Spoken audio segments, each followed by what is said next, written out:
નમસ્કાર દર્શક મિત્રો, હું છું જિગ્નેશ મહેતા. રેમી ન્યૂઝના ડિજિટલ પ્લેટફોર્મમાં આપનું સ્વાગત છે. જોઈએ આજના મુખ્ય સમાચાર. બારડોલી નગરપાલિકા દ્વારા 11મા તબક્કાના સેવા સેતુ કાર્યક્રમનું આયોજન કરવામાં આવ્યું હતું.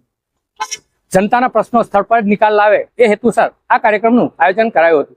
જોકે નગરપાલિકામાં પ્રજાજનો આ કાર્યક્રમમાં ઉપસ્થિત રહ્યા હતા.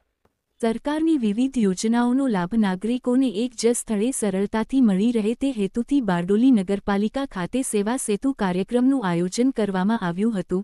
સમગ્ર રાજ્યમાં સેવા સેતુ કાર્યક્રમના 11મા તબક્કાની શરૂઆત કરવામાં આવી છે, જેના ભાગરૂપે સુરત જિલ્લાના બારડોલી નગરપાલિકા વિસ્તારમાં 9 વોર્ડ તેમજ આસપાસના રહેવાસીઓ માટે આ કાર્યક્રમ યોજાયો હતો.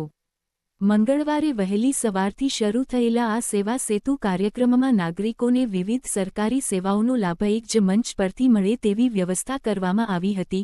કાર્યક્રમમાં આધાર કાર્ડ અને રેશન કાર્ડમાં સુધારા વધારા, આયુષ્માન કાર્ડ તેમજ સામાજિક ન્યાય અને અધિકારિતા વિભાગ, ગુજરાત સરકાર દ્વારા દિવ્યાંગ કલ્યાણકારી યોજનાઓ અંગે સેવાઓ આપવામાં આવી હતી. રમેશભાઈ પટેલ, બારડોલી નગરપાલિકા પ્રમુખ શ્રી.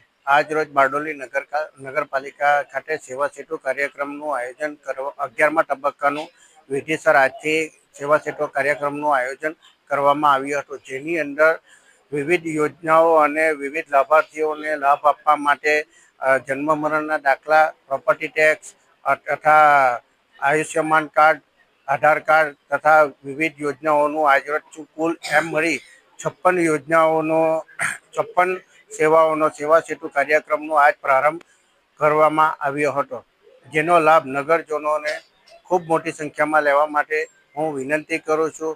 અસ્તુ. ભારત માતા કી જય.